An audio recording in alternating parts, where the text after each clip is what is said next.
الحمد لله الذي أنزل على عبده الكتاب ولم يجعله عوجا والصلاة والسلام على سيدنا ونبينا وحبيبنا سيدنا محمد وعلى آله وأصحابه وخلفاء الراشدين ومن تبعهم بإحسان إلى يوم الدين.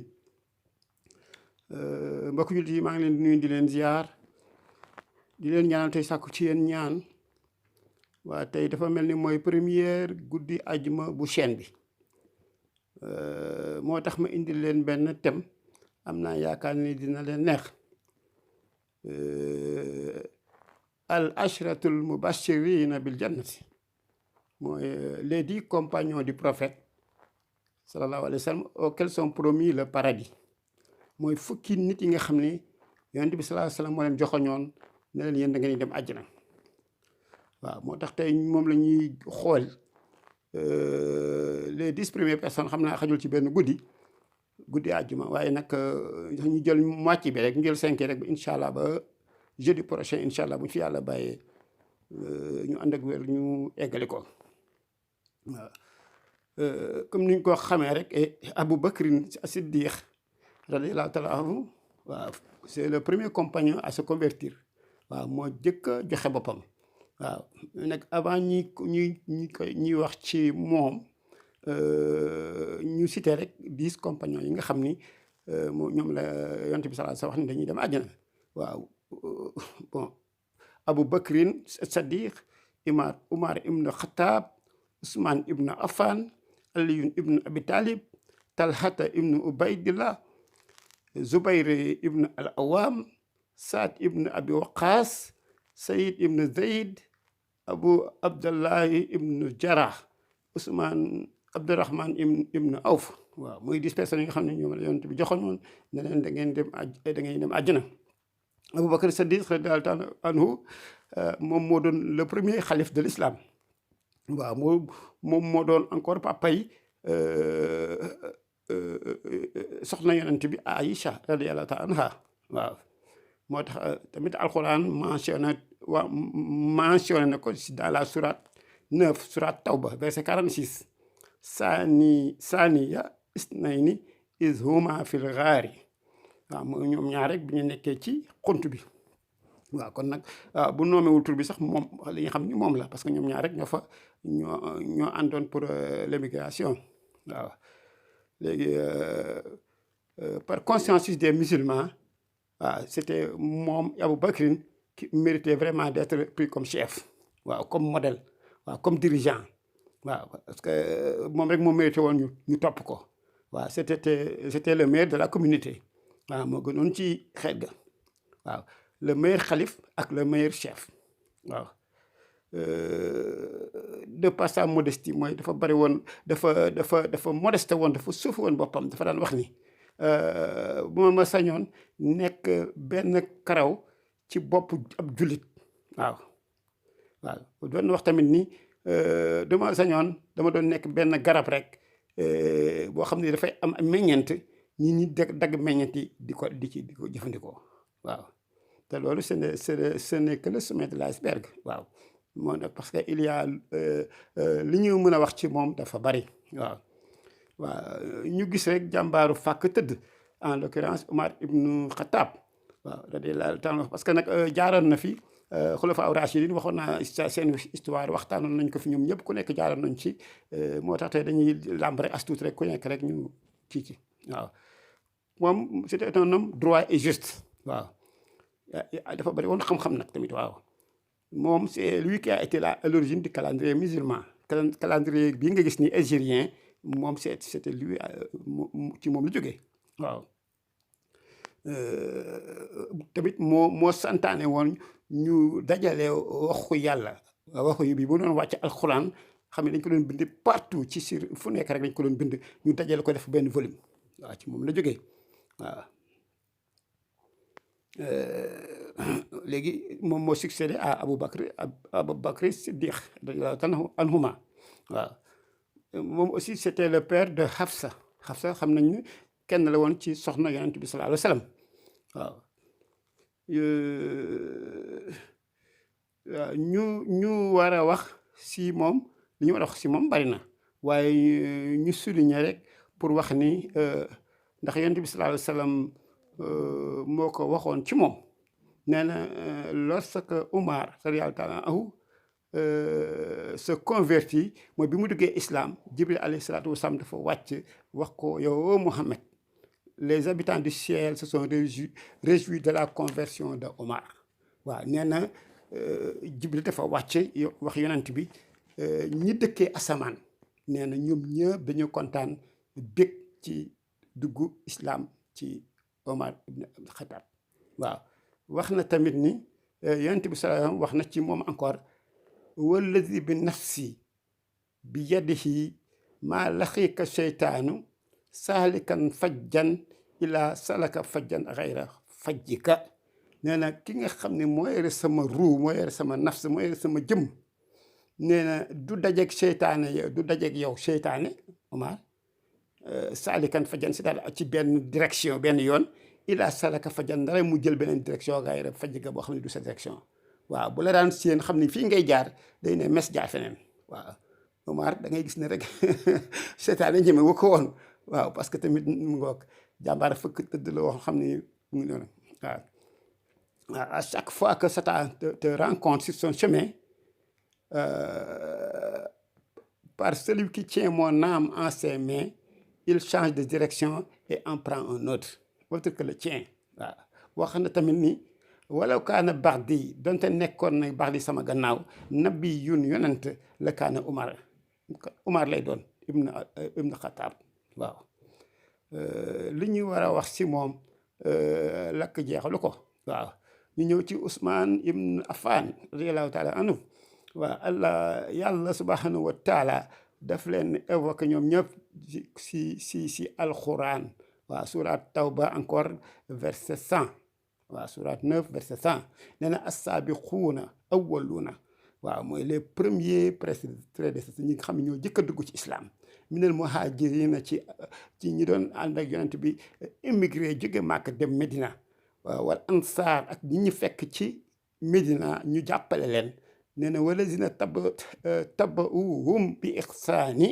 nee na te ñu topp leen avec rectitude ñu topp leen ci ni war ñu topp leen nee na radiya yàlla gërëm na allahu yàlla anhum ci ñoom te war a du ñoom it sant nañu yàlla anhu yàlla waaw parce que yàlla bu la gërëmee rek yooyu war ngaa tourné delloo ko njukkal voilà parce que def nga lu tax mu gërëm la yombul nag yàlla gërëm la yombul de waaw moo tax Allah les a agréés et ils ont été reconnaissants envers lui waaw mu mel doon wax ni Zu Nourayni l'homme de lumière am na ñu wax ni parce qu'il avait épousé les 2 filles du messager waaw yonent bi sallallahu alayhi wa sallam Ruqya moom wolof moom la wax di wax Ruqya waaw après son décès nag mu épousé Umm Kalsum waaw jusqu'à sa mort nag ñoo ànd jusqu'à sa mort en l'an 9 de l'hégire waaw Aïcha radiyallahu taala anha dafa daan wax ni yonent bi sallallahu alayhi wa sallam dafa mës a toog te tubéy bu mu soloon pooj bi xam naa dafa xotte ko muy feeñ waaw Abu Bakr daal di ñaan permission dugg si ñu jox ko waaye changé wul position Umar fëgg pour laaj dugg moom it ñu nangul ko waaye taxul mu changé position waaye Ousmane bi mu laajee permission pour dugg alors yonent bi sallallahu alayhi wasallam daal di jël amul muur cuisse bi waaw yére bi mu soloon mu muur ko cuisse bi waaw moo tax da ngay gis rek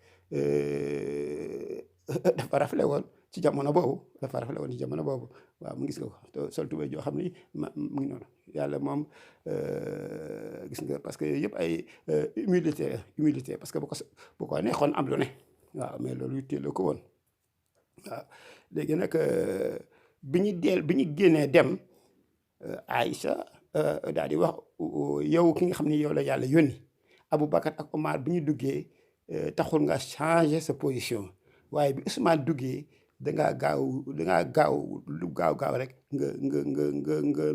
nga làq sa lupp bi doon feeñ waaw léegi tu es couvert aussitôt de ton vêtement mu daal di koy tontu yaa Aïcha ala astaxi min rajulin wallahu innal malaikata la tasxi minhu. Muslim moo solo boobu dafay ne yow Aïcha est-ce que man duma rus man ki nga xam ni min rajulin ci nit ki nga xam ni yàlla ak malaayikat yi dañ koo rus. voilà kon nag kooku moom ku ñu jara rus la. dans une autre version dafay wax ni ala astaxi mi man tastaxi minhu malaayikati sama, ndax man yellu ci man ma rus ki nga xam ni malaayikate yi nekk ci asamaan yëpp dañ ko rus. waaw kon nag amoon na lu rëy a rëy waaw ñu jàll maintenant ci cinquième saxaaba bi muy Talhata ibn Ubaydillah waaw radiyallahu taala anhu. seeni maam yi ñu ngi daje ci Murra. waaw maamu yonent bi sallallahu alayhi wasallam bi ñu doon wax dafa soxor. waaw il était méchant. waaw il était loin d'être méchant mosul soxor. waaw waaye nit ñi nag du ñu faral di xàmme ku soxor ak ku sévère.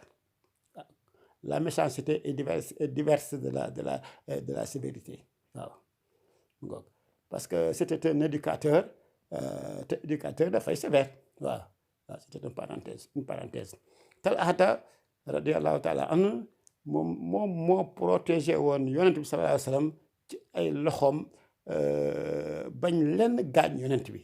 waaw si xare Uhud. waaw fa la perte sax ñaari baaraamam. waaw dañuy wax ni jour boobu am na 24 gaañ-gaañ. waaw 24 blessures. waaw day nettali sax ne il en avait 75 causés par des lances. waaw par ay xeej wala ay des coups de sabre wala ay flèches. waaw Talhata radiyallahu taala anhu yonent bi sallallahu alayhi wa sallam moo ko tuddee woon le martyr vivant.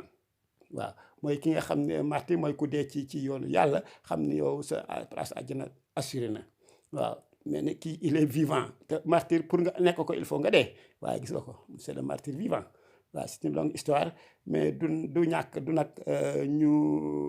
rek ñu ñëw si beneen yoon ndem soob na borom bi subhanahu wa taala.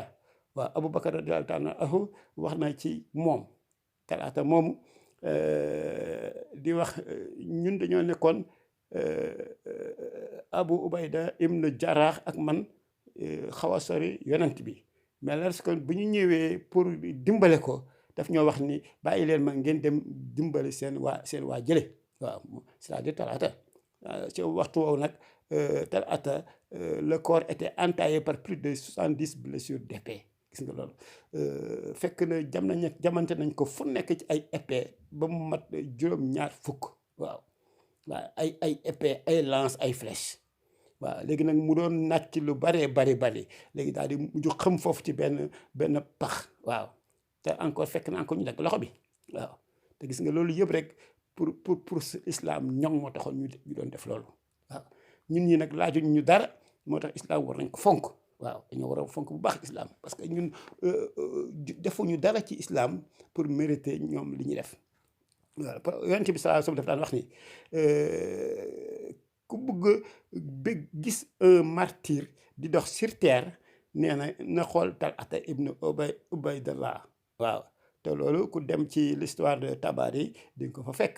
waaw xam naa les 10 compagnons yi duñu fi xaj. waaw ñoom ñëpp duñu fi xaj. waaw comme dañu koy dagg fii rek incha allah ba jeudi prochain ñu def les 5 yi xam ni moo des. Zubayr ibn Awam, Saad ibn Abi Waqas, Saïd ibn Zayd, Abu Ubayda ibn Jarrah ak Abdurrahman ibn Awf. waaw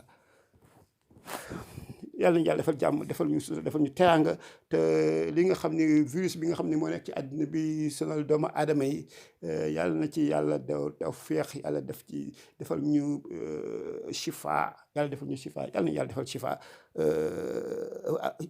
duñu wax jullit yëpp rek yàlla nañu yàlla defal shifa rek ñun fépp fu ñu nekk ak ñañ ko seqal parce que tamit bu ñu wér te fekk ñëw wéru ñu mën nañ ñu ko wàll ku yeboo rek ñaan rek yàlla saafara ñëpp rek waaw si daraja yonent bi sallallahu alayhi wa sallam. الذين يستمعون القول ويتبعون أحسنه أولئك الذين هداهم الله وأولئك هم أولو الألباب. البر لا يبلى، والذنب لا ينسى، والديان لا يموت. افعل ما شئت وكما تدين تدان. العاقبة للمتقين. في أمان الله.